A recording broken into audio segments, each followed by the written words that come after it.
New music from rapper Common is described as his most political work yet since his debut album back in 1992. The musician, I know Common, wow. The musician and actor has received much acclaim. He's won 3 Grammy Awards. One was for the song Glory, which was featured in the 2014 movie Selma. It also won Common an Academy Award and a Golden Globe last year for Best Original Song. His latest work, released last month, is titled Black America Again. It's his 11th studio album. Billboard describes the Chicago rapper as a masterful poet whose lyrical exercises have awakened and enlightened. Wow. We welcome Common to the table here at CBS This Morning. Your ears must have been burning, Common, because Alex and I were talking about you in the green room this morning. That's so good. We were Overjoyed. listening to the music. I just think you have a lot going on in your head. It features a track from your dad, who's no longer with us, James Brown, who's no longer with us, Stevie Wonder, of course, is on it. The music, I thought, and Alex, we were talking about this, is so important and so relevant. Why was it important to you now to do this? Well, it was so much. What are you trying to say, I guess, is a better way to say it. Really, what I'm trying to say is, that that love is important, that Black humanity is important, humanity is important. I really called it Black America again because it's not just only about Black people, but it's talking about the experience, the Black experience, and trying to express that humanity, whether it's fatherhood, when I talk about my father and our relationship, or talk about love in Unfamiliar or Love Star, or talk about the struggles that Black people have been through. It's just really just showing that. And I feel like right now, at a time where we got so much going on in the world, we really got to relate to each other as human beings. So it was just really about showing that humanity. You'll say you're inspired by Ta-Nehisi Coates as well as Hamilton. Yeah, well, both of those, Between the World and Me and Hamilton, were really big influences because it really showed me, like, you can be out there doing something really conscious and something aware and something about bringing people together, and it be at a high level. Like, when I read Between the World and Me, I was like, wow, this reminds me of like some James Baldwin. And when I seen Hamilton, I just seen it again last night. It's like, lucky you. It's my 4th time seeing Lucky, it. lucky you. Yeah, well, I mean, for me, it was like nothing I had seen before, and it was a message of bringing people together, and it made me like just get inspired when I see good art like that.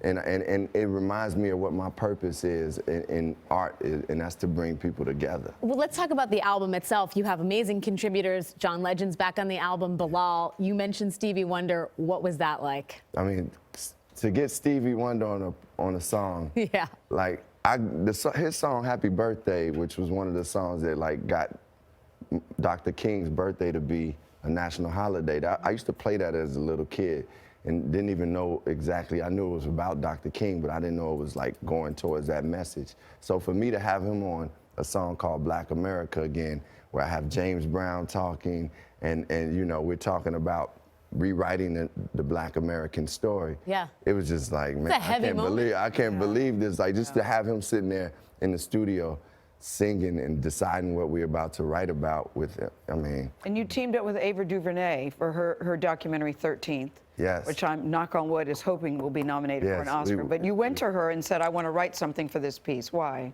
I really am passionate about changing this epidemic of mass incarceration. I see how much it's affecting families, like not just Black and brown families, but American people all over.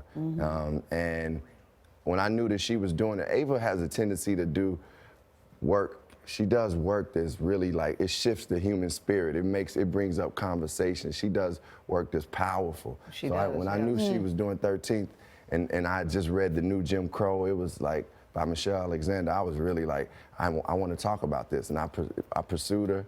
And I finally, you know, convinced her. And you caught her. I caught her at the White House, you know, Gail, at the White House at the president's birthday party. Yeah. You wrote this album before the election happened. Yeah.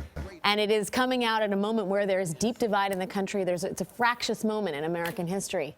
What's your message to the people listening to the album at this time? Well, Black and white. Yeah, Black. I mean, this project, I don't make art for just one color, for one nationality. I make it for all people, really. And my message is about spirituality more than any person is running the government. we got to be in tune with ourselves.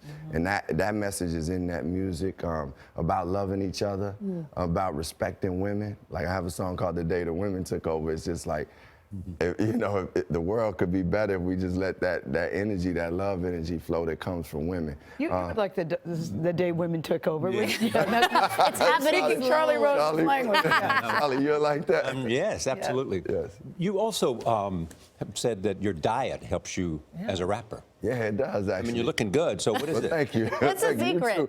I got to say, I love being up here with you three. You are thank very you. important people and just intelligent. And I've had interactions with all three of you all at different places, and it's just beautiful. But as far as eating, I eat healthy. I eat healthy because it helps me to be clearer. I have more energy.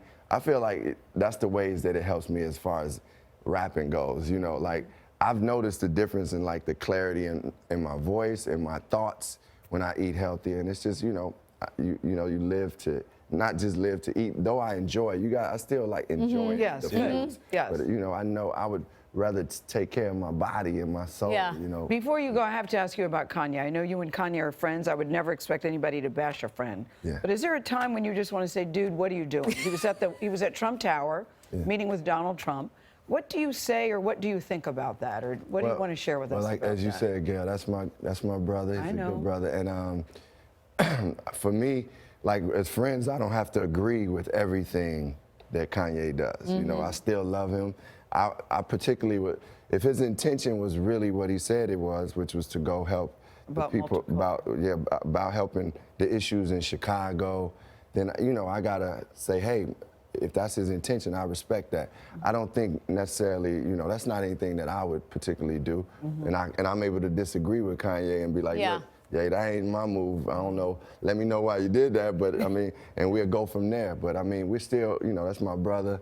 No matter what, I think he's I think he's out to help people. Yeah, you think he's well-intentioned? Yes, Yeah. definitely. Common, you are one of the most generous artists on the stage today. It's a pleasure to have you here. Congrats on the new album. Thank you all for having me. Very good.